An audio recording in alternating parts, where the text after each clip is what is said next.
Әркім өз жүрегінде не жатқанын ісімен көрсетеді. Бір байдың сарайына кедей кісі қайыр сұрап келеді. Бай не істер екен деп, оның қолына бұзылған тамақ толған себетті ұстата салады. Әлгі кедей үйіне барып, ішін ашса, жеуге жарамсыз тамақ қалдықтарын көреді.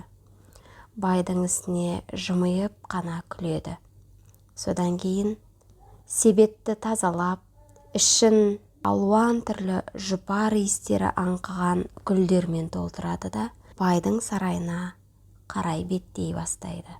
Қайта келмес деген кедейдің себет толы гүлмен келгенін көрген бай қатты таңырқайды. Бұл не үшін деп сұрайды.